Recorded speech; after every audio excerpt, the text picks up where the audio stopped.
Stand. This Coroner's Court is now sitting. Good morning. Mr Castleton.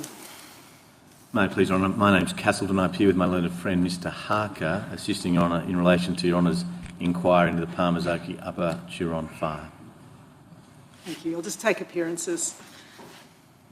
Your Honour, my name is Newton. I appear on behalf of the Commissioner of the Rural Fire Service, the National Parks and Wildlife Service and the Forestry Corporation of New South Wales. Thank you, Mr Newton.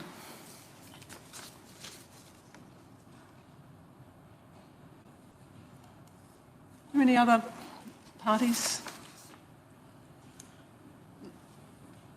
Any other legal representatives appearing? I had rather thought there may have been some other appearances, but perhaps I'm mistaken, Your Honour. If it's convenient, Your Honour, I'll commence the opening. Thank you, Ms Castleton. This is the Coronial inquiry into the cause and origin of the Palmer's Oakey Upper Turon fire. And I just have displayed now, for Your Honour's benefit, a satellite image of the relevant area. Upper Turon, Your Honour, is located around 50 kilometres north-northeast of Bathurst. It is surrounded by the suburbs of Palmer's Oakey, Running Stream, Ilford, Brogans Creek and the Airlie State Forest. Your Honour, the area is dominated by rural properties, farmland, pine forests and mines. For 58 days, the fire burnt an area of approximately 17,414 hectares, encompassing the lands of the Wiradjuri people in the Lithgow and mid-western local government areas. I'll just have displayed now, for Your Honour's benefit, a fire progression map which is found at page 885 of the brief of evidence. The final fire progression map now displayed, Your Honour, shows that the fire extended into the Kapiti National Park to the east and the community of Palmer's Oakey to the south through communities including Running Stream and Brogans Creek. Just one moment, please. I understand that there may be some other legal representatives seeking leave to appear. Mr Castleton, I'm sorry you've been interrupted. Certainly. Perhaps if the image could be taken down from the screen and we'll take those appearances if it's convenient to Your Honour now. Yes, I'll take those appearances now, thanks. Thank you, Your Honour. My name is Mellor. I appear for Jason Hegeman, the lead plaintiff in a representative proceeding arising out of this fire. I'm being led in this matter by Mr Tim Tobin of Senior Counsel. Mr Tobin's been unable to join the AVL this morning, but it may be that the court hears and sees him tomorrow instead of me. Thank you, Mr Mellor. Leave is granted. Thank you, Your Honour. May it please the court, my name is Ransom, R-A-N-S-O-M, and I appear on behalf of IAG to maintain a watching brief. Thank you, Ms Ransom. Well, Mr Castleton was in the middle of his opening. Could ask to resume. Thank you, Mr Castleton. Certainly, Your Honour. Your Honour, 10 homes were destroyed along with 14 outbuildings. A further 2 homes and 4 outbuildings were damaged by the fire. Additionally, parts of a number of large, privately owned pine plantations were destroyed. However, Your Honour, fortunately, there was no loss of life. Firefighting efforts were hampered by inaccessible terrain, extreme weather conditions and limited resources. Despite this, 45 homes were saved by the efforts of the Rural Fire Service here in New South Wales. 14 members of the Palmer's Oakey Rural Fire Service Brigade received premier citations for their efforts. Nino DeFalco, captain of this brigade, made special mention of members Chris Schofield and Duncan Ferguson, who each worked their bulldozers day and night at their own expense, constructing fire control lines before official RFS equipment could arrive. Their efforts to protect their community, along with those of their colleagues, inspired a further 20 locals to volunteer with the brigade in preparation for the following fire season. As with Your Honour's other fire inquiries held in relation to the 2019-2020 bushfire season, Your Honour will not hear evidence this week about the adequacy of the response to the fire by individuals or firefighting agencies. The focus this week is on the cause and origin of the fire. Once Your Honour has completed a consideration of the cause and origin for this fire and other fires across the state of New South Wales over the 2019-2020 bushfire season, those assisting Your Honour will review the evidence and issues raised in each matter and determine which issues will proceed to further and more detailed consideration via a representative case study. The hearing into representative case studies will occur at the Coroners Court at Lidcombe, commencing on the 5th of September this year. Your Honour, I come now to the suspected area of origin in relation to the Palmer's Oakey fire. The Palmer's Oakey Upper Turon fire is believed to have commenced prior to midday on the 4th of December 2019 on a property named Eldrickham Springs, located at 1620 Upper Turon Road, Upper Turon. I'll have displayed now, Your Honour, a satellite image which pinpoints the property and relevant boundaries. The property is approximately 1,200 hectares. As Your Honour can see from the satellite image now displayed, it is a mixture of cleared grazing land and bushland. Separating Eldrickham Springs from the adjoining property to the north is a property named Bingletree, and that is separated by a steel picket and wire fence. The court will hear evidence that in about May 2018, the owners of Eldrickham Spring, three brothers named Shabel, Musa and Joseph Tanous, decided to update the existing fences on the property. At that time, Shabel Tanous hired a local fencer by the name of Jason Edwards and his brother Jamie Edwards to carry out the fencing work. Work started on the installation of the new fences in May 2018 and continued on and off from that date. Sometime after the commencement of the work, Jason Edwards decided he no longer wanted to work on the fencing, and Jamie Edwards, his brother, remained to finish the job. Jamie Edwards was a sole trader who had performed fencing and contract work for around 5 years. He had no formal qualification in fencing, but reportedly had been fencing since his childhood years, as his brother Jason Edwards and his father were both fencers. On 3 December 2019, Jamie Edwards contacted Mark Turner by phone to assist with the fencing work. Mr Turner was at Eldrickham Springs the following day, that is the 4th of December. He and Jamie Edwards had not previously worked together. They first met in November 2019 at a social function. By December 2019, the Lithgow and Mid-Western regional local government areas had experienced well below average rainfall and severe drought for an extended period. Temperatures for spring and summer for that year, 2019, were above average, with low humidity. Vegetation and forest fuels in the area were very dry and combustible. On the 4th of December 2019, Jamie Edwards and Mark Turner were erecting a new fence at the northeastern corner of the property. And I'll have displayed now, Your Honour, a map that shows the location of that fencing work, which is shown, and it may be difficult for Your Honour to see, as an X, and I'll just have, I think we'll need to, it might be easier if we, yes, there it is. Your Honour just sees there an X adjoining an access road. That's the location where Mr Edwards and Mr Turner were erecting a new fence on that northeastern corner of the property. The location of the fencing work intersects with the existing northern boundary fence and runs perpendicular to the south. To the west was the Tobin's Oakey Trail, which is the access road you see on the screen now, Your Honour. And to the east, and it's not clear in this photograph, is the Tobin's Oakey Creek. I'll have displayed, Your Honour, a further photograph which is found at page 113. RFS investigators took a photograph of that point, that is the intersection of the new fence with the existing boundary fence, on the 21st of January 2020.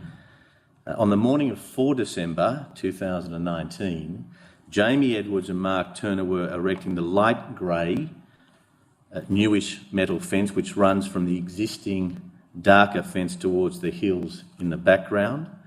The suspected point of ignition is the tall grey, newish strainer post located in the centre of the photograph. The vegetation surrounding the fence was dry, serrated tussock. A typical example of that vegetation, Your Honour will see now, page 108 of the brief of evidence, and Your Honour sees that in the foreground of this particular photograph on the northern side of the boundary fence. According to Mr Edwards, the weather was clear, sunny and hot, with little or no wind. Mr Turner told police that it was hot and dry. A total fire ban order was not in force for the Central Ranges at this time, which included the Upper Turon area. Observations from the closest automatic weather station at Bathurst Airport recorded the temperature at 11:30 a.m. on that day as 22.1 degrees Celsius. Relative humidity was 20%. Wind speed was recorded at 31.3 kilometres per hour. Wind direction was 250 degrees or west-southwest, and wind gusts were recorded up to 44.3 kilometres per hour. The fencing work involved the use of a welder. Strainer and star picket posts were inserted into the ground, pegged down with stays running diagonally between the strainer and the nearest star picket post. The pegs were welded to the base of the strainer post and the stays welded near the top of the strainer post using a stick welder. Mr Turner told police that at Mr Edwards' instruction, he was tasked with operating the stick welder. He had never operated a stick welder before and reportedly made this known to Mr Edwards. While Mr Turner operated the welder, Mr Edwards acted as a spotter to watch out for any sparks and put them out as needed. Mr Edwards told police that at around 11:30 a.m, the welder arced and dropped bits of hot metal, which hit dry serrated tussock on the other side of the existing northern fence. Mr Edwards told police that it wasn't too windy, but as soon as a couple of sparks had dropped, it just came up like nothing. You know, I have displayed now a map found at, a photograph at page 114 of the brief. Your Honour will see from this photograph the burnt serrated tussock adjacent to the strainer post and north of the existing fence. Mr Turner told police that at the time of ignition, he was on his knees welding and wearing a welding mask. He recalled smelling something which prompted him to look up. He noticed the fire in the serrated tussock. There was no water or firefighting equipment where they were fencing. Mr Turner and Mr Edwards jumped over the boundary fence to stomp the fire out, but it was up to their knees. The wind increased and the fire took hold. At the time of ignition, 4 other people were at Elder Camp Springs: Scott Middleton, Aaron Middleton and Roy James, who were subcontractors of Mr Edwards. They were carrying out fencing work at the southern end of the property. Spencer Morgan, an employee of Chabelle Tanous, was seeding a paddock with a bulldozer. After failing to stamp out the fire, Mr Edwards drove to Spencer Morgan and alerted him of the fire. A Toyota Land Cruiser was parked on the hill where Mr Morgan was working. And John, I'll just have a photograph of that Land Cruiser displayed. The Land Cruiser had a dual hose reel weed sprayer unit on its rear tray with perhaps a 600 litre water tank. And you see that, which is the red water tank, Your Honour, and one of the dual hose and reels immediately adjacent to it. Spencer Morgan drove the Land Cruiser to the location of the fire. He told police that he had never used the spray unit before and couldn't work out how to pump the water properly. Neither could Mr Turner nor Mr Edwards. Mr Morgan stated that the water would only spray in a small stream. There was a pressure valve which was turned off, but Mr Morgan did not know this at the time. Mr Morgan and Mr Turner each worked a hose of the sprayer unit while Mr Edwards attempted to stomp out the fire. The fire spread east to Tobin's Oakey Creek and the spray unit soon ran out of water. Mr Edwards later told police that by this time they nearly had the fire out, but it started to creep into the thicker vegetation in a northeasterly direction. Mr Edwards knew that there was a mobile firefighting unit on the property with an 800 litre water tank.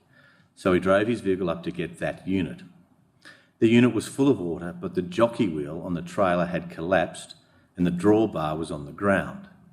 The weight of the unit made it impossible to lift by hand.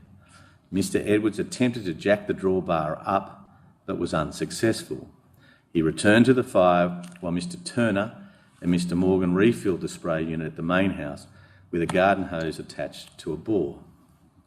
Shortly after, the three subcontractors working at the south of the property saw smoke and drove to the fire. Mr. Scott Middleton stated that Mr. Edwards advised them to return to work as there was nothing they could do. Mr. Edwards told police this was because there were only 2 fire hoses. The subcontractors complied with the direction and returned to their fencing work.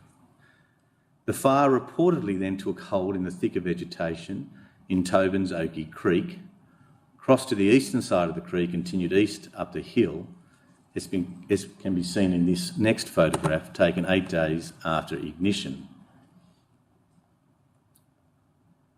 The fire then moved northeast towards a scrub and forest reserve, which is best seen in this satellite image, Your Honour.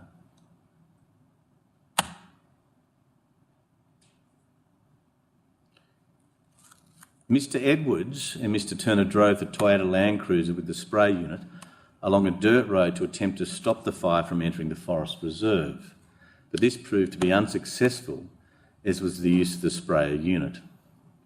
Mr. Edwards and Mr. Turner reportedly fought the fire for 30 minutes before they drove to the main house, where Mr. Edwards contacted Chabelle Tanous and asked him to call the fire brigade, as he did not know the address of Eldrickham Springs. At 12:24 p.m, Mr. Tanous phoned 000 and reported the fire to Fire and Rescue New South Wales. The operator advised that they would put the RFS on notice. The Fire and Rescue incident log states that at 12:27 p.m, the Palmers Oakey RFS brigade was alerted and assigned to the incident. A further 000 call was made by Mr. Turner at 12:31 p.m. I come now, Your Honour, to the RFS response.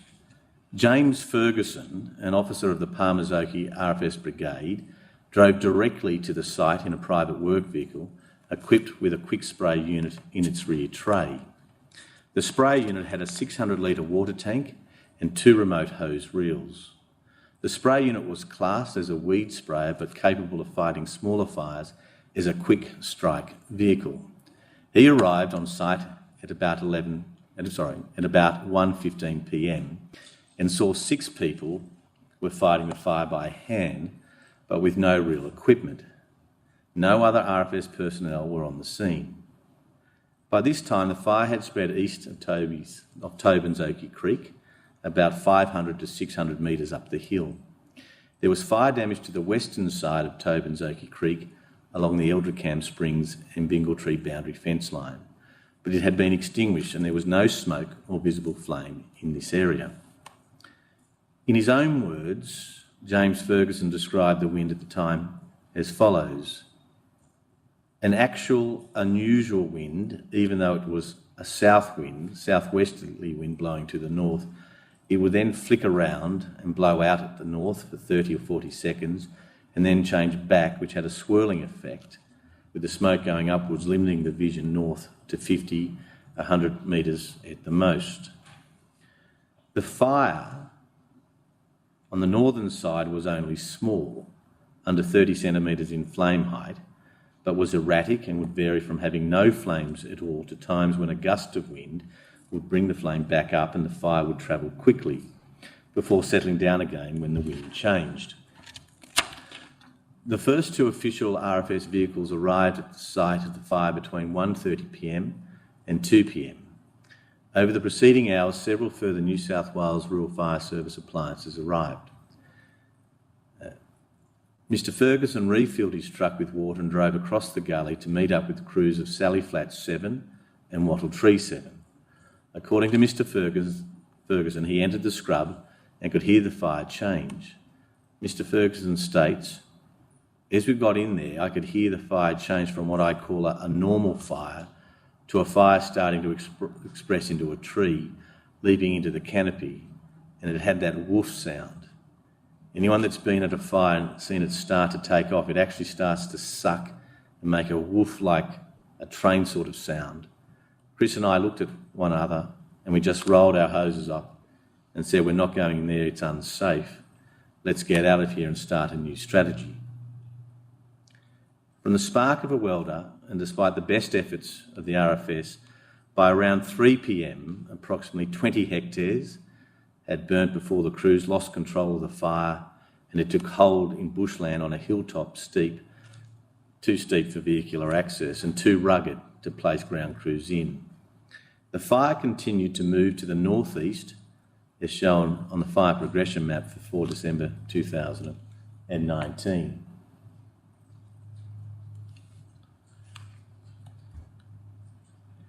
No aerial support, Your Honour, was available at the time as it was deployed to other fires throughout the state.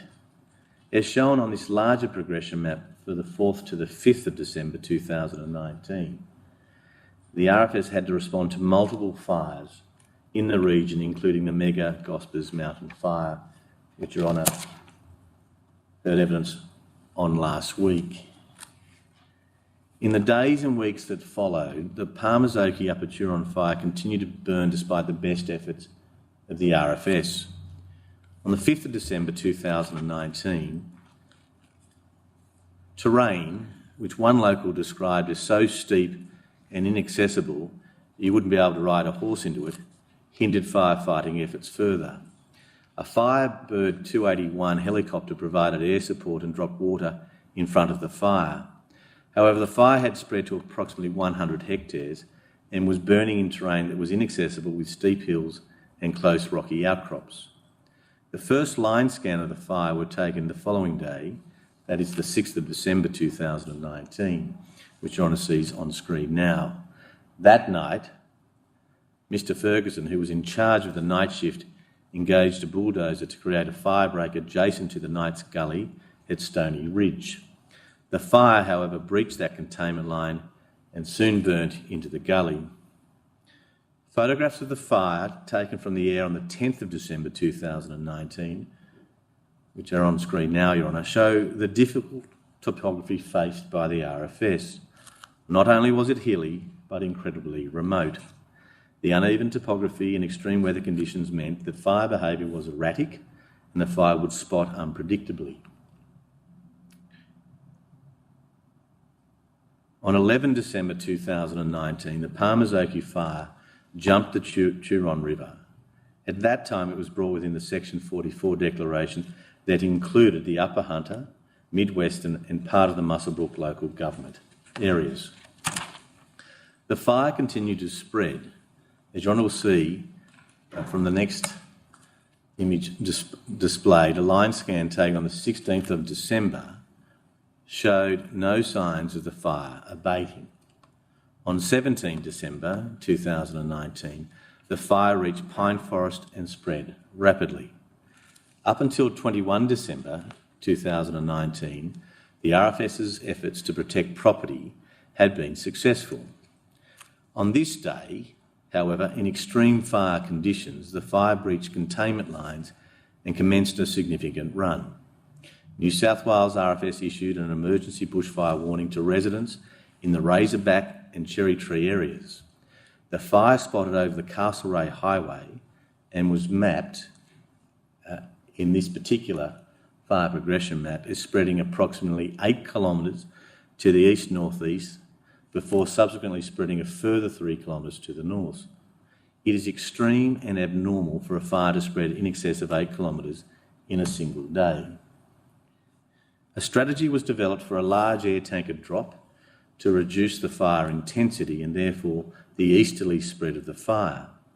Despite this, Your Honour, 10 homes were destroyed along with 14 outbuildings in running stream.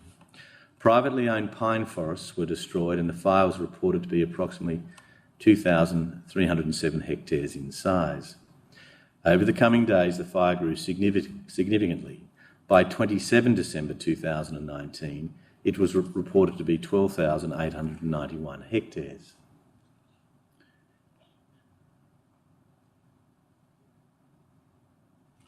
The RFS gradually gained control of the fire in the lead up to the new year. On New Year's Day, the fire status was downgraded to being controlled. At 6:45 p.m. on the 31st of January 2020, the Palmer's Oakey Upper Turon fire was recorded as being out. It had burnt approximately 17,414 hectares over 58 days. Your Honour sees the extent of the Palmer's Oakey fire in that fire progression map now displayed on screen.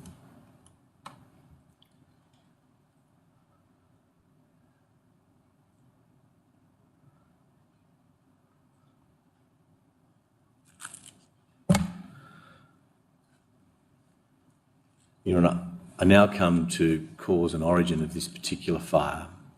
Given that the scope of issues to be considered today is limited to the cause and origin of the Palmer's Oakey fire, Your Honour will hear evidence from 8 witnesses. Your Honour will hear from Detective Acting Inspector Glenn Griffith, New South Wales Police Officer in charge of the investigation, and Shane Bryant, Deputy Captain and Authorised Fire Investigator with the New South Wales Rural Fire Service, fire investigator who investigated the cause and origin of this fire on the 21st of January 2020. Given the suspected cause of the fire, Your Honour will also hear from those connected with the fencing work on Eldrickham Springs. Evidence will be given by Spencer Morgan, an employee of one of the owners of the property who was working on the property at the time the fire commenced, Mark Turner, subcontractor of Mr Jamie Edwards, who was assisting with the fencing work being performed on the property at the time the fire commenced, Jamie Edwards, the fencing contractor who was working on the property at the time that the fire commenced, and Chabelle Ternous, part owner of Eldrickham Springs. Finally, Your Honour will hear from 2 of the volunteer RFS members who fought the fire in its early stages, James Ferguson, RFS volunteer and the first to arrive on the scene of the fire, and Michael Grabham, RFS captain who was involved in the early firefighting efforts. RFS fire investigator Shane Bryant attended the suspected area of origin on the 21st of January 2020. He examined the ignition site, discovering a newly installed fence post which showed signs of welding. He observed, and Your Honour will see that now in some photographs, indicators that the fire initially spread from the base of the strainer post. Mr Bryant concluded that the fire was caused by accidental ignition as a result of equipment use. He concluded that the area of origin was the fence post at latitude and longitude coordinates 38 degrees 8 minutes 15 seconds south, 149 degrees 48 minutes 43 seconds east, located along Tobin-Oakey Trail between 1616 and 1620 Upper Turon Road, Upper Turon. Based on his investigation, Mr Bryant excluded other possible causes for the fire. This opinion, Your Honour, is also held by Detective Technical Sergeant Peter Buning, who carried out an inspection on the 9th of January 2020.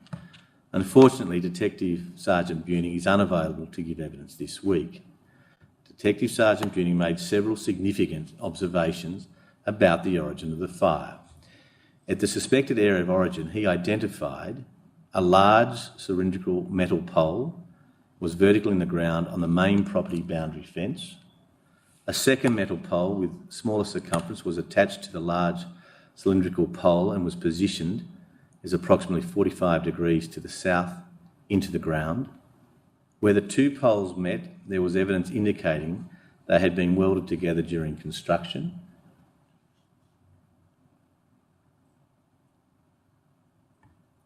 You might see, if we can zoom in, the weld joint between the strainer post, the larger of the 2 posts, and the stay post, the smaller of the 2.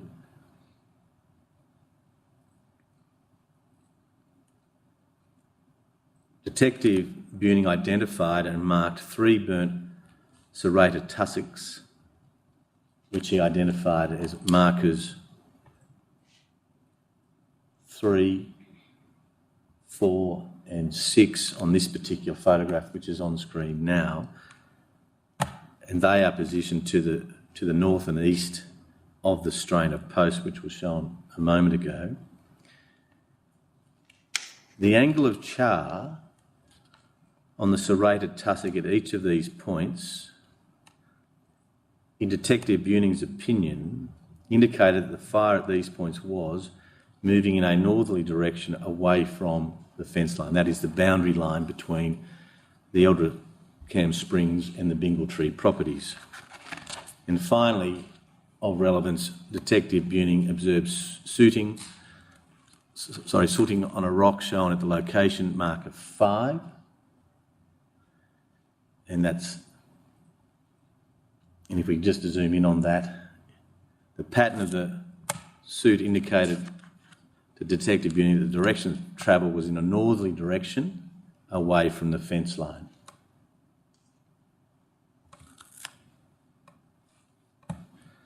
Based on his investigation and examination of the scene, Detective Buning concluded that the general cause of the fire was accidental and unintentional due to the use of a welder on a new fence post at Eldrecam Springs.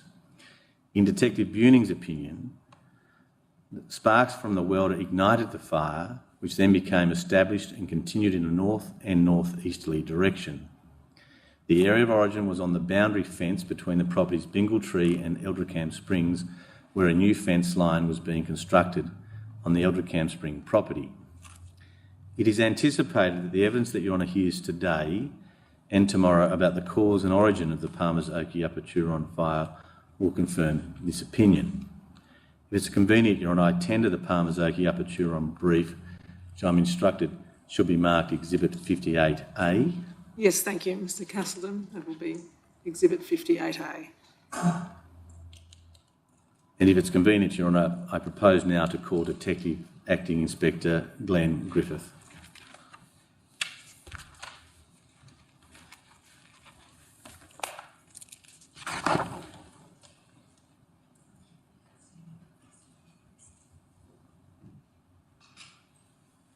Silence, please. Do you swear by Almighty God that the evidence you shall give will be the truth, the whole truth, and nothing but the truth? If so, please say, I do. Thank you, Detective. Detective, would you please state your full name, rank, and the particular police station you're presently attached to? Glenn, spelled with 2 N's, middle name Francis. Griffith, Griffith, Detective Acting Inspector, attached to Chifley Police District at Bathurst Police Station. Thank you. And were you appointed as the officer in charge of a cause and origin investigation into a fire that's become known as the Palmer's Oakey Upper Turon fire? That's correct. And when were you first tasked with that role? As far as taking over the brief of evidence or investigation would have been February 2020, but I had involvement earlier in January interviewing witnesses for this matter.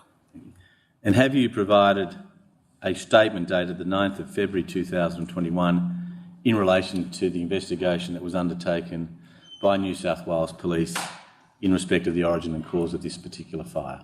I have. And do you have a copy of that before you this morning? Could the witness please be provided with volume 1 of the brief of evidence? I've just tasked the court officer with something else. Thanks very much.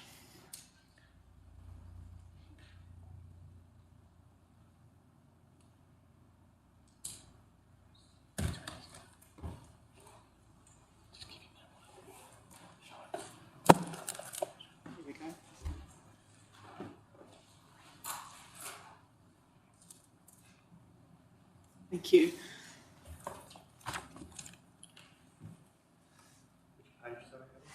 Tab 2, thank you, officer.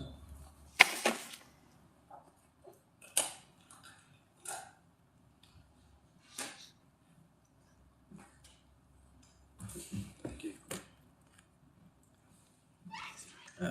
Do you see there, Detective, a copy of your statement dated the 9th of February 2021? Correct, yes. Have you read that statement recently? Are there any matters that require any correction? No correction. The only thing I wish to add is in December 2021, I spoke to Mr. Porter, who was the officer in charge of the Mudgee IM2 at the time. He's issued a statement and documentation just confirming the Palmer's-Oakey Uppy Turon fire did not merge with the Mount Gospers fire. Did not merge with the Gospers fire, Mountain. Thank you. Could I just get you to outline in summary terms what steps, that is investigative steps, New South Wales Police had undertaken in relation to this fire prior to you becoming the officer in charge?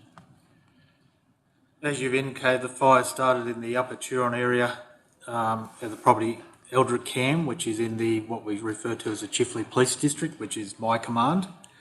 On the 11th of December 2019, the fire jumped the Turon River and moved into the Cudgegong Rural Fire Service area, and that moves into what we call the Arana Mid-Western Policing District, which is more policed by the Mudgee Police Station, and Detective Sergeant Holgate took up initial inquiries with that. He was notified, I think it was about the 30th of December 2019, of the fire being reported, and therefore he attended the Rural Fire Headquarters out of Mudgee and was briefed as far as the investigation, and I believe spoke to the fire investigation, Mr. Bryant. Information which I had from interviewing those independent witnesses, as I've indicated, that was passed on to Detective Sergeant Holgate. On the 4th of January 2020, Detective Sergeant Holgate did an electronically recorded interview with Mr. Mark Turner. That was the 6th of January. I think it was on the 9th of January 2020, Detective Sergeant Holgate, along with Detective Sergeant Buning, attended Eldrickham Springs at 1620 Upper Turon Road, Upper Turon. Just pausing there, if I may, Detective Acting Inspector, did you attend on that occasion at the Eldrickham Springs property on the 9th of January or not? I did not. And I'll return to your inspection later. Now, you mentioned Detective Technical Sergeant Peter Buning just now. What's your understanding of his qualifications? He's one of our what we call our forensic evidence technicians, so he's very highly qualified in this case, arson matters. So his qualifications were far beyond what was required for this investigation to determine the origin of this fire.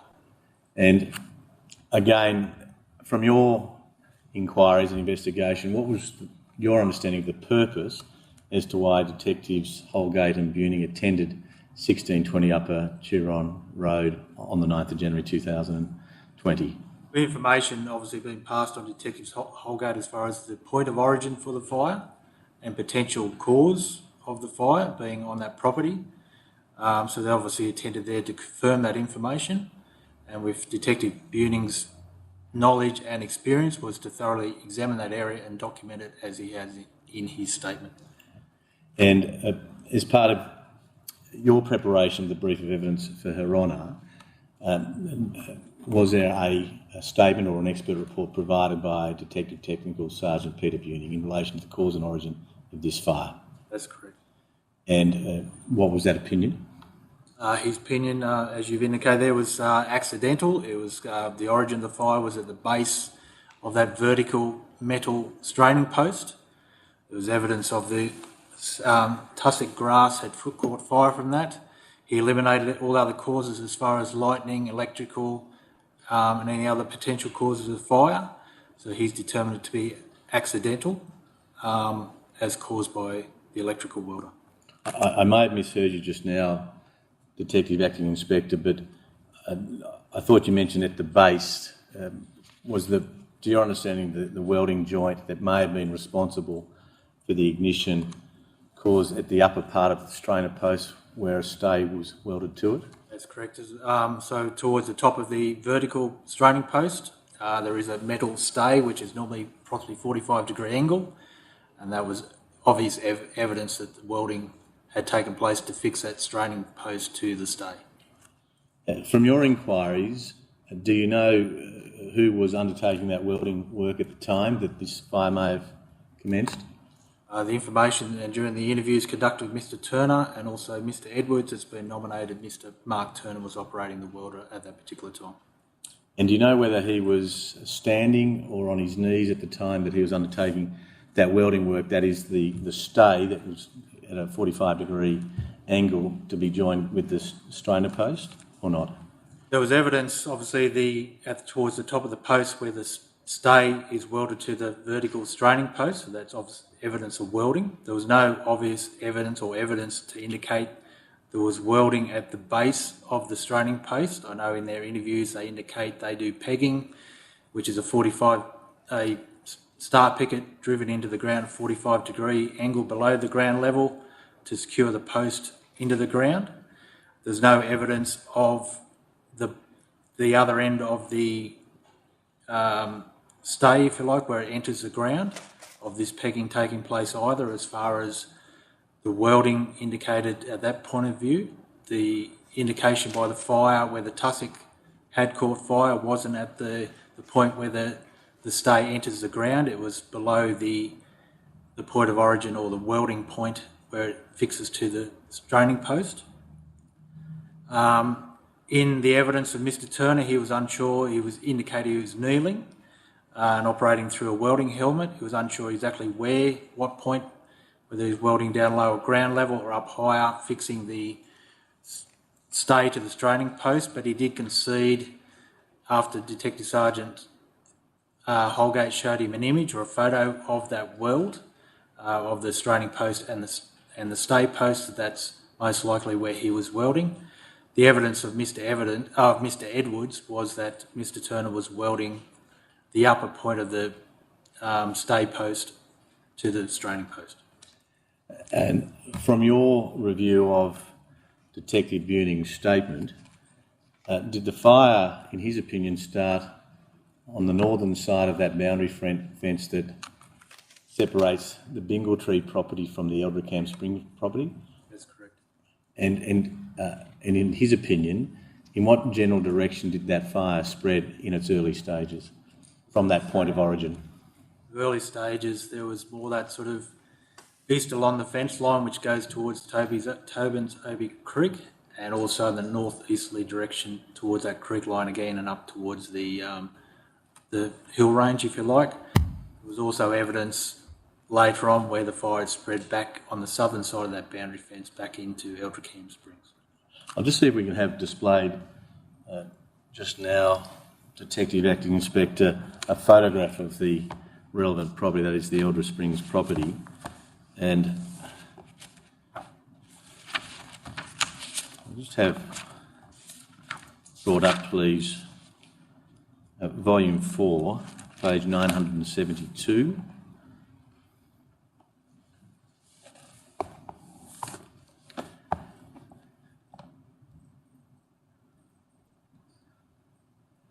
Now, I'll just see whether we can have that magnified.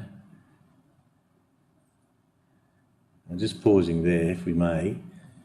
Now, one sees an access trail and a gate. Is that Tobin's Oakey Trail to which you referred a moment ago in your evidence, Detective? Tobin's Oakey Trail slightly out of picture towards the left of the image. You can see another star picket just at the left-hand edge of the image. Yes. Where the main gateway is, but there were a couple of gates below that Tobin's Oakey Trail, which leads to the obvious erection of the new metal or steel fence line. And do we see in this image the new strainer post and stay in the centre of the image, slightly to the right of a gate? That's correct. And in terms of Tobin's Oakey Creek, are you able to describe from this photograph where that's situated or not? Yeah, so virtually looking from the straining post, if you look straight up, you'll see like a gully. Slightly to the left of the centre, you'll see a large tree which is inside the Tobin's Oakey Creek. And obviously more to that right-hand edge of the image, you'll see sort of the taller, darker green trees which are in the Toby's Oakey Creek. So it's only more like a gully, it's not a large creek by any means. I'll just have the officer zoom out and we might see more clearly the vegetated state of that hill. Now, in terms of orientation, generally speaking, would you agree with me that that boundary fence line we see runs in a generally west to easterly direction? And north of that fence line is the property known as Dingletree, which is situated at 1616 Upper Turon Road, Upper Turon. That's correct. And to the south of that boundary fence line is the property known as Eldrickham Springs, which is located at 1620 Upper Turon Road, Upper Turon, correct? That's correct. Now, in terms of your own site visit, did you undertake a site inspection at some point as part of your investigation? Yeah, later on we went out there, it would have been September 2020, I went to visited the location. And from your observations, as a layman, and I mean no disrespect when I say that, did it appear to you fairly clearly where the fire may have originated from? By that stage, growth had grown back to some degree, and obviously the blackness had gone, but obviously I was aware of images and the information previously where the fire was located, so I knew the point to go to. It was still pretty barren at that time as well, as far as the lack of vegetation on the ground, if you like. But yeah, it's definitely obvious, similar to that photo you've just depicted, the spread of the fire and the direction where the fire went to. And from your observations at your own site inspection, Detective Acting Inspector, and also having regard to photographic images that you've seen as part of the brief of evidence, did it appear that any of the fire spread to the southern side of that boundary fence between Dingletree and Eldrickham Springs or not? Not from the starting point, further east along the fence line and come back across into Eldrickham Springs there. That paddock area had also been ploughed recently before the fire, so it just sort of burnt the tussock grass. But as far as where the fire actually originated or started, it was sort of on the fence line and moved north or east along the fence line. Can I turn now to the environmental conditions leading up to the 4th of December 2019? How would you describe the environmental climatic conditions prior to the 4th of December 2019 in that area around Upper Turon? It's obviously very well documented through New South Wales and most parts of Australia that, been an extended drought. It's well known that rainfalls were well under average and temperatures were above average. You saw in some of those images the vegetation is very rare and very, you've only got tussock grass left, the rest of the vegetation's dried off. It's pretty much just dried, bare dirt and dust. Around forest areas or tree-lined areas, there's very heavy foliage as far as leaves and broken limbs. The investigators or the firefighters themselves noticed that when you went into those denser areas, potentially the foliage was up to knee deep as far as what was on the ground in those areas under the tree-line areas.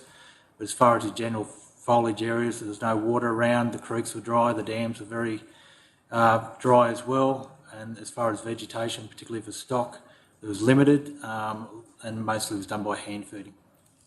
And from your inquiries, Detective Acting Inspector, on the 4th of December 2019, would it be fairly described that the weather conditions were hot on that day? That's correct. It's sort of mixed reports. Everyone's saying it hot, but then the temperatures that morning was sort of mild, if you like, for that time of the year.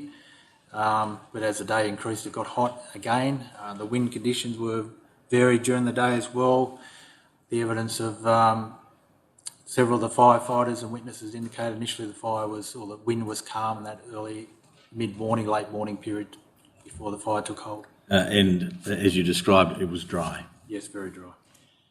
Now, in terms of the interviews conducted by New South Wales Police with Mr. Jamie Edwards and Mr. Mark Turner, from your understanding, did either of those gentlemen have any firefighting equipment immediately, or that is in close proximity to where they were undertaking their fencing work on Eldrickham Springs on the 4th of December 2019?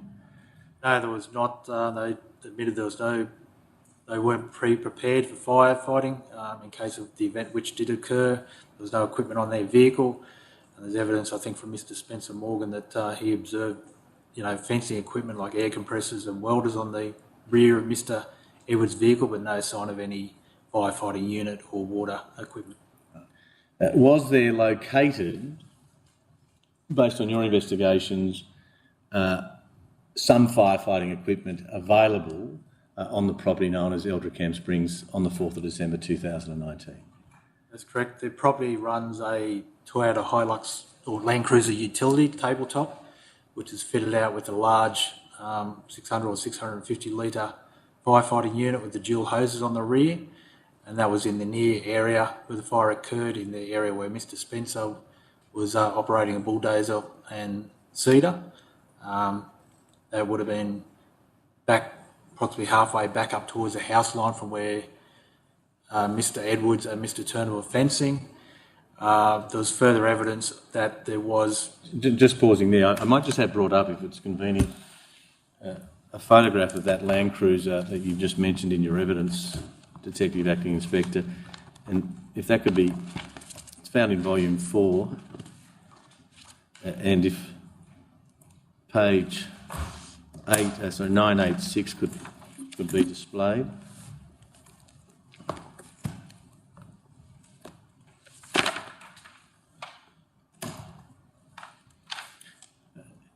Is that your understanding, Detective Acting Inspector, of the Land Cruiser with a spray unit on its tray?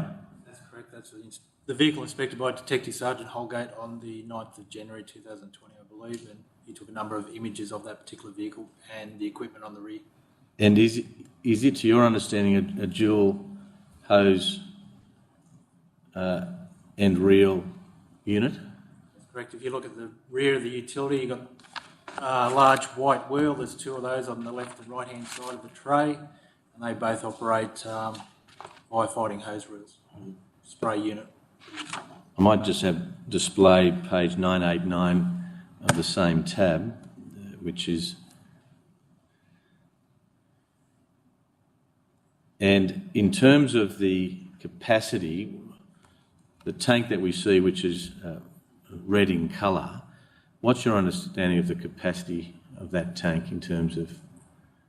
I believe it would be a 600 or 650 litre container. I know Mr Ferguson was operating a similar unit on the back of his private vehicle, and he's indicated that was the capacity of his tank. Now, Detective, from your investigation and inquiries, was there any difficulty in operating that unit on the 4th of December by either Messrs Edwards, Turner or Morgan? Mr Spencer was employed at the property. He'd never been trained in using that equipment. It's the first time he's actually used it.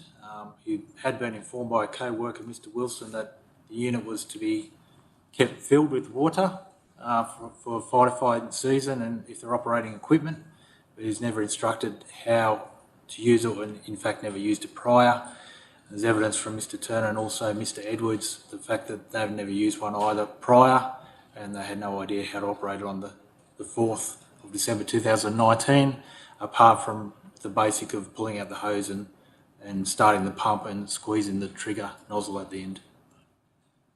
Was there a pressure valve as part of the unit that needed to be turned on that wasn't on the 4th of December 2019 from your inquiries? That's correct. There's I think an orange or yellow coloured lever which directs the pressure, and that was not activated. As the evidence I've been obtained is that position, that lever was still in the off position or very low pressure position. And from your investigations, Detective, are you able to say whether the unit, the spray unit, as part of the Land Cruiser setup was full of water or not on this day? There's sort of unusual, maybe not conflicting versions, but the initial fire, Mr Turner and Edwards indicated the unit was only half full.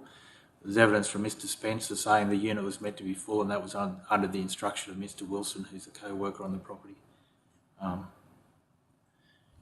I cut you off earlier, but you're about to go on, I apprehend, to mention another firefighting unit that may have been located on Eldrickham Springs on the 4th of December. Was there another firefighting unit on the property on that day? Evidence was disclosed by particularly, I think, Mr Edwards and Mr Spencer that there was another larger tank firefighting unit, which is, so the one on the back of the Land Cruiser is more like a spray unit that is capable of fighting fires. I understand the evidence from Mr. Turner and Mr. Spencer is a larger unit. I believe it's on a trailer, which has a larger water tank capacity, which is more of a firefighting unit. I did not see that unit personally myself, and there's no evidence from Detective Sergeant Holgate that he saw or examined that unit when he was out there on the 9th of January. Is there some evidence emanating from the record of interview with Mr. Jamie Edwards that he attended that firefighting unit on the afternoon of the 4th of December 2019, but was unable to utilise it because the jockey wheel attached to the trailer was broken? That's correct, and that's corroborated by the evidence of Mr. Spencer and to a lesser extent Mr. Turner. Right. And do you know what the capacity of that firefighting unit was in terms of its litrage? Can I just have displayed some fire progression maps, Your Honour, which are found in volume 3. The first I'd like displayed is the one for the 11th of December 2019. It's found at volume 3, page 876.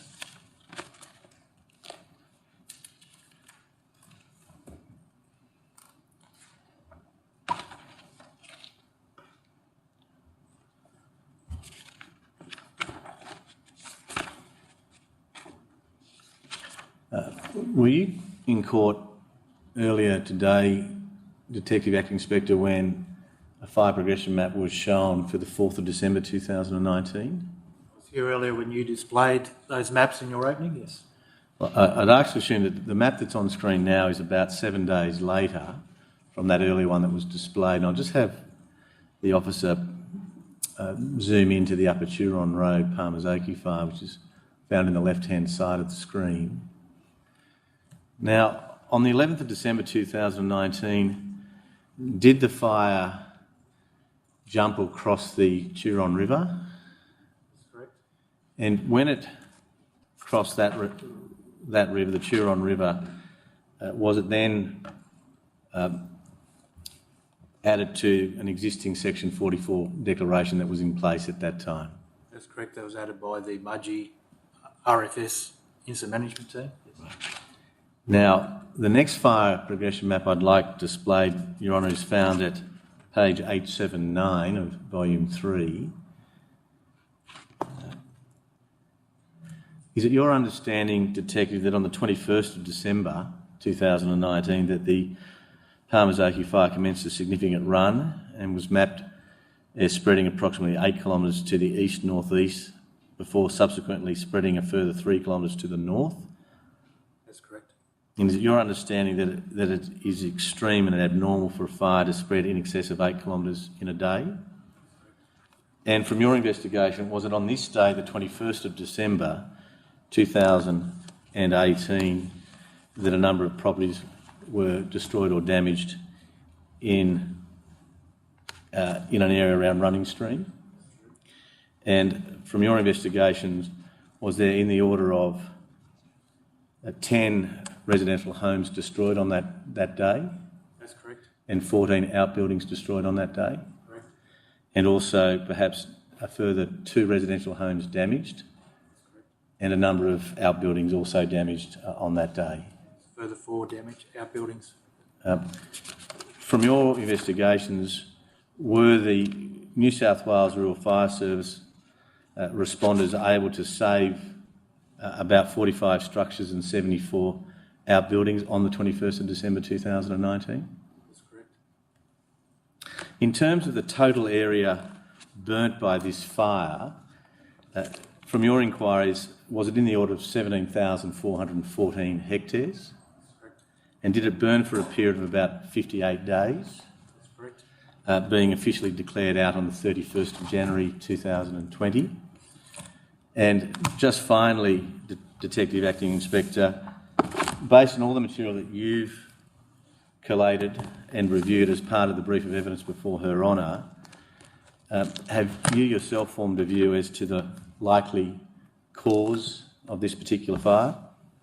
That's correct. That's based on the evidence and interviews of Mr Turner and Mr Edwards and Mr Spencer and the other fencing contractors of Middleton and James on that particular day, the knowledge and background and interviews of the firefighters at the scene, the investigation by Mr Bryant and Detective Sergeant Buning. All other natural causes of the fire were eliminated, and it's obvious that it appears to be an accidental fire which is caused by the use of electrical spot welder while welding a strainer post to a stay post at the boundary fence of Bingle Tree and Eldrickham Springs.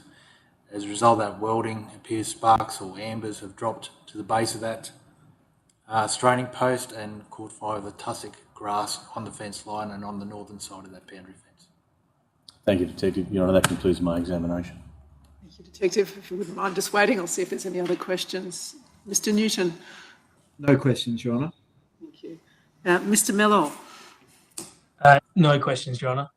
Thank you. And Ms Ransom, I'll assume that you don't want to ask any questions unless you let me know that you do, given what you've said about a watching brief. Thank you. Thanks very much, Detective. You're excused.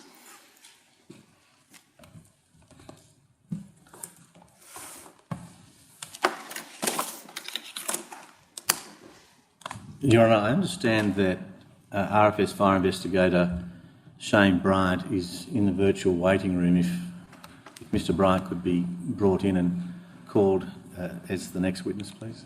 Yes.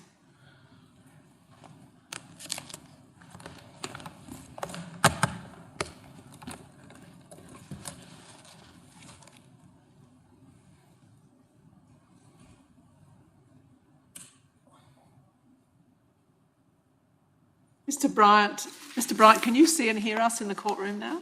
Yes, I can. All right, you'll just hear from the court officer now.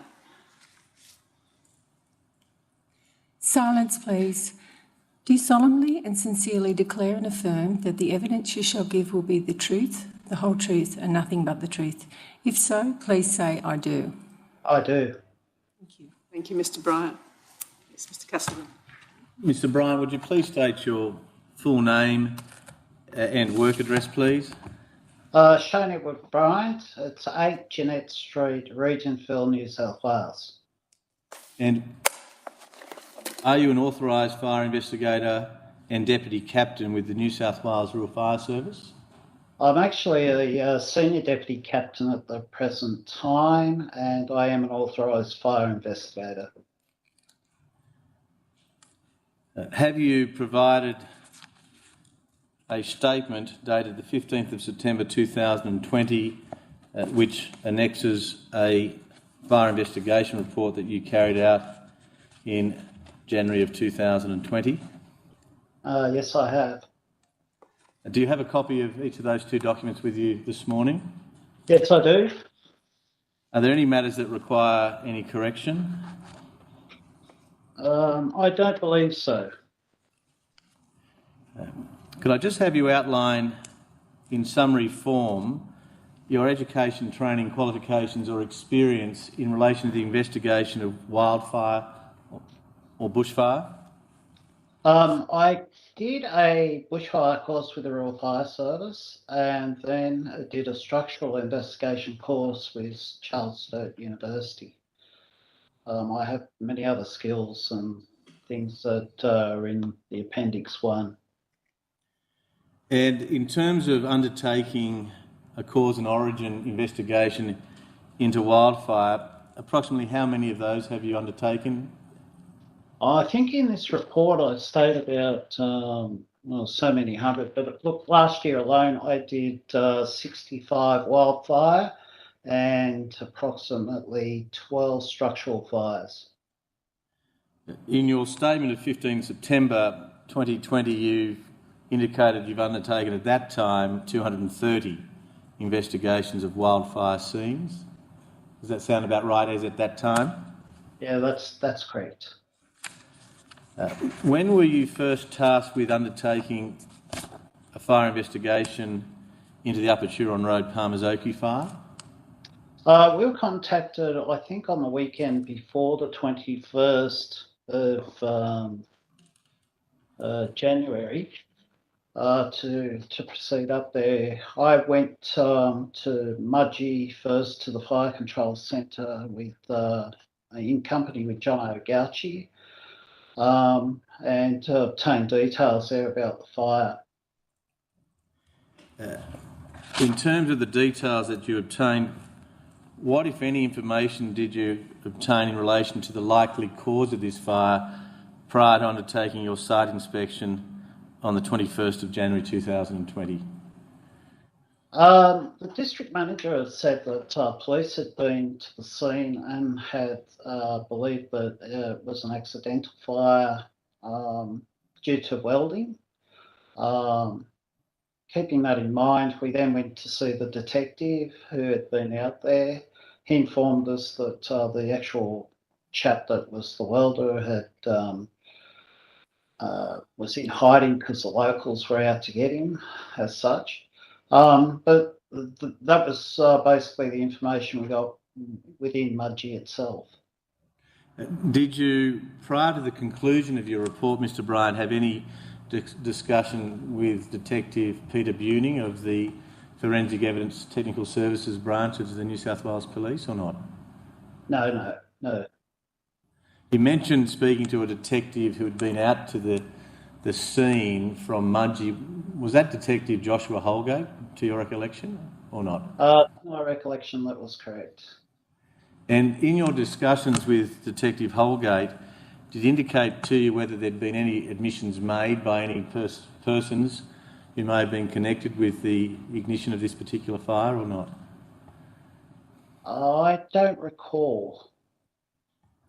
All right. Prior to your site inspection on the 21st, I take it you had some information that a possible cause of this particular fire was from equipment use, namely a welder? That's correct.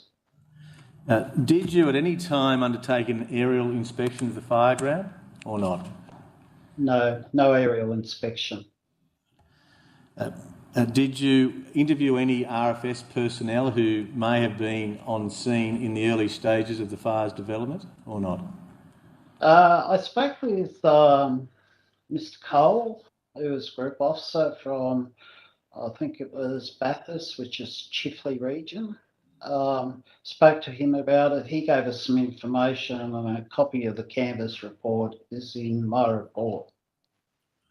And a review of that canvass report suggests, at least from Mr. Cole, that a welding unit may have been involved in this ignition, correct?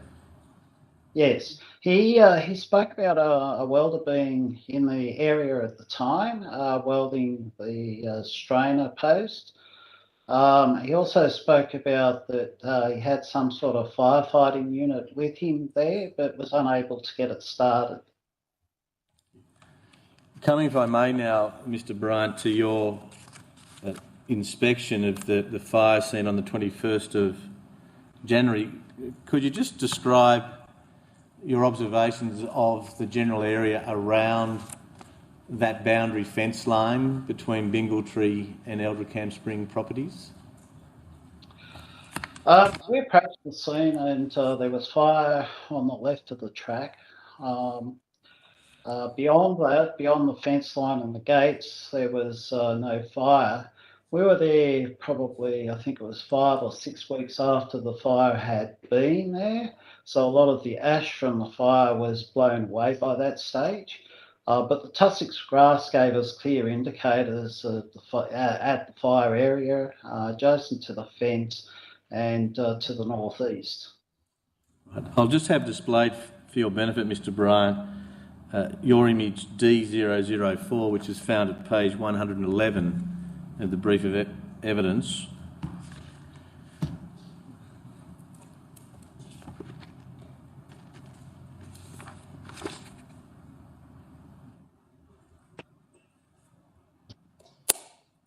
Yes.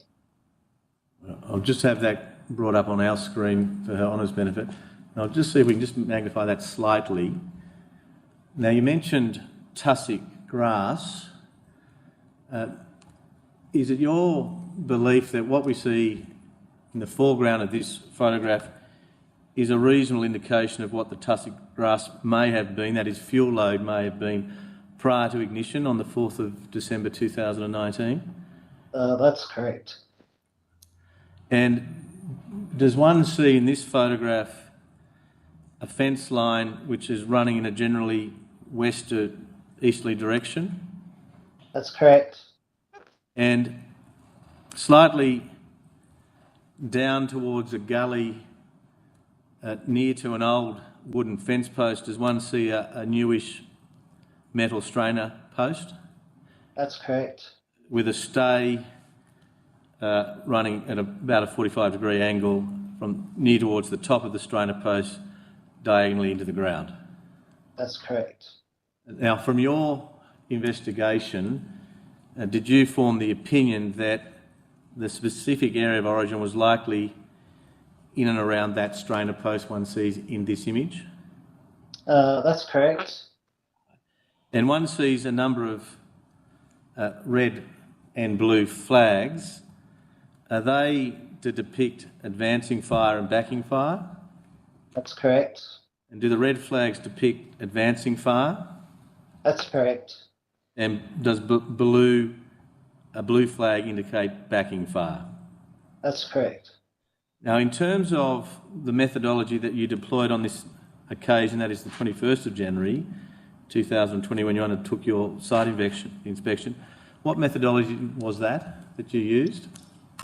If we look at the photo on the far left, that was over near the creek line. I actually commenced walking from a point over there using a serpentine motion, came back to the fence line where the strainer is. In the photograph, along the fence line, you'll see a patch of tussock grasses about 3/4 of the way up from the bottom of the photo. It's actually a lateral edge where the fire's edge had gone out there, but there wasn't enough fuel to sustain sideward growth of the fire. And then further beyond that, down towards the creek, you'll see some black area. That would have been all backing fire from where the fire advanced over near the creek line in the left part of the photo. Just so that Her Honour's clear, when you refer to the creek, is that what appears to be a gully where there's some largish trees to the right-hand side or the southern side of the boundary fence line? Yeah, that's correct. Now, you mentioned a serpentine pattern. What micro indicators, if any, did you observe that took you back towards an area of origin in proximity to that new strainer post? The red flags were all angle of char on the tussocks of grass. It tends to burn the front edge where the fire has come from and leaves an angle on the grass stump, and it's higher at the back.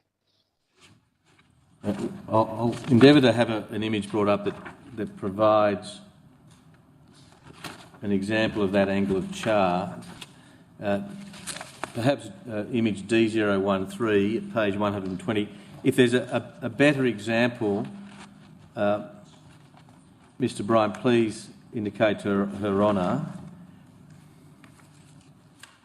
I don't think I took any photos that have a close image of what an angle of char is. Oh, probably D008 115. Thank you. We'll have that brought up now.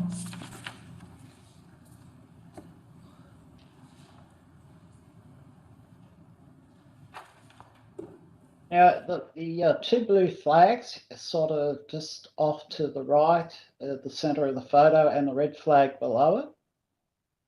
If you have a look at that tusk of grass there, you'll notice that the right-hand side is actually higher than the left-hand side, and that's showing the angle of char away from that post. And was that in a generally northeasterly or easterly direction? Yes, northeasterly probably. Okay.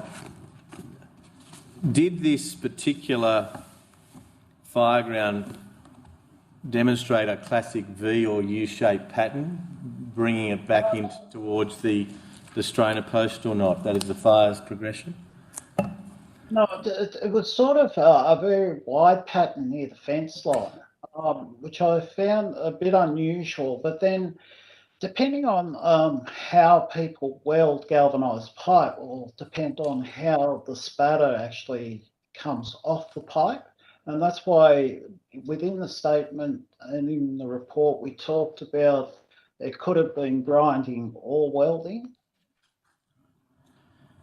Do you now know that it was welding as opposed to grinding from subsequent inquiries that you've made?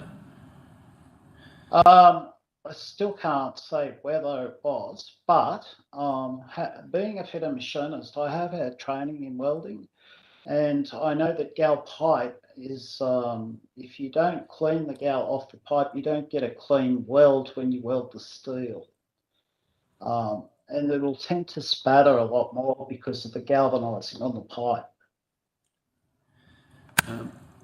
Did you form the view that the suspected cause was equipment use due to accidental ignition? That's correct. In terms of what steps could have been taken by those individuals undertaking that equipment use on the 4th of December, what, in your opinion, could they have done by way of being prepared for any accidental ignition? Usually in those sorts of areas where there's dry grasses and fine fuels, one would normally wet down those fine fuels before welding, or even put some sort of tarp over the ground to stop the welding getting to the soil or to the grasses. But look, when you've got a welding mask on, it's very hard to see what's going on around you. And in terms of firefighting equipment, what, if any, in your opinion, ought to have been present on that day that they're undertaking welding or grinding work at that location? As a firefighter, I think they'd need probably 1,000 litres of water with a hose and a pump of some sort, so that if there was any fire, and of course, usually if you're welding in a place that could be prone to fire, you'd actually have someone as a lookout person that would be manning that equipment ready to go. Even a fire extinguisher may be an advantage in that sort of case. And finally, Mr. Bryant, were you able to exclude other potential causes of this ignition?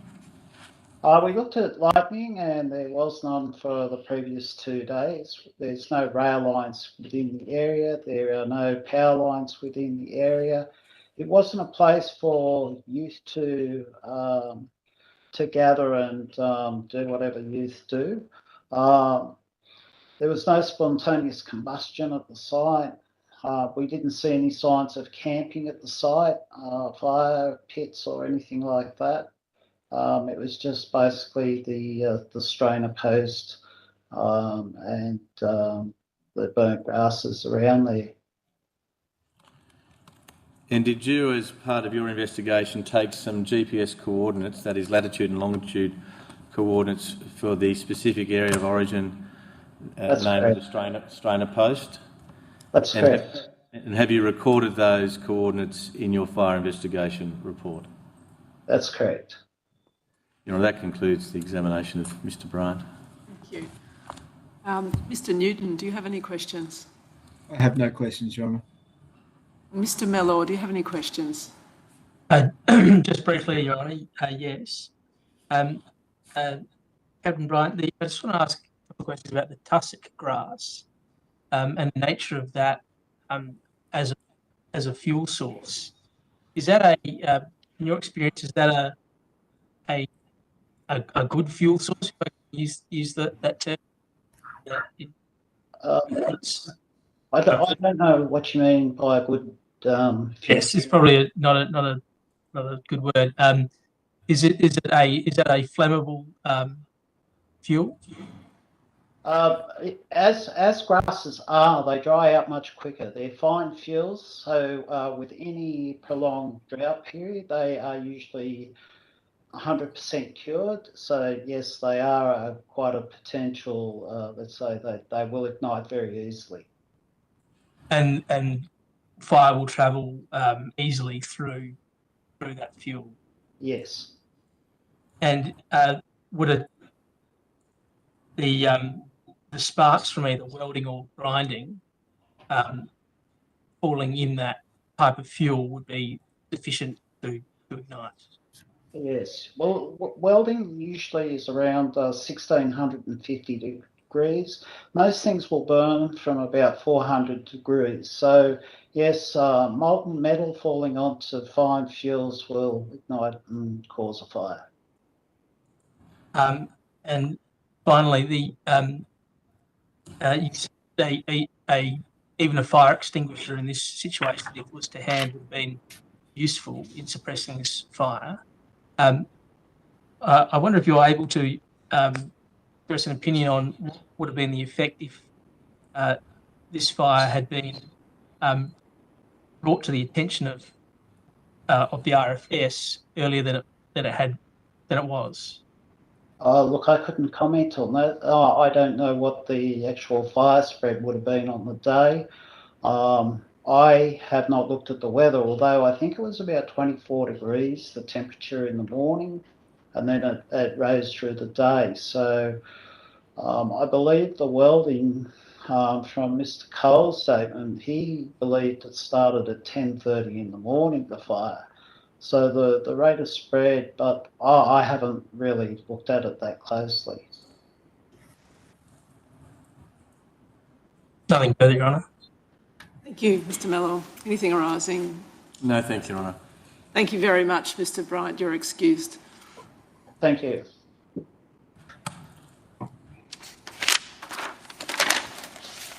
Your Honour, that concludes the evidence today. Can I indicate for Your Honour's benefit and my learned friends the order of witnesses tomorrow?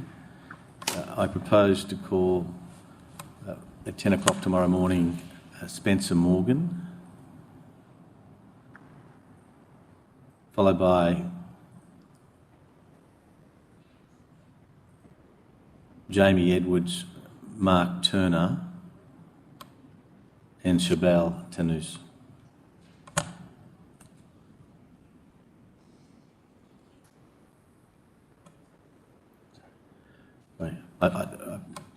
Your Honour, I've made a slip. I can't read my writing. Mr Turner will be called before Mr Edwards, so it'll be Morgan, Turner, Edwards, Tanous. Thank you, Mr Castleton. Unless there's anything else, we'll adjourn today and resume at 10 a.m. tomorrow. Nothing else. Stand.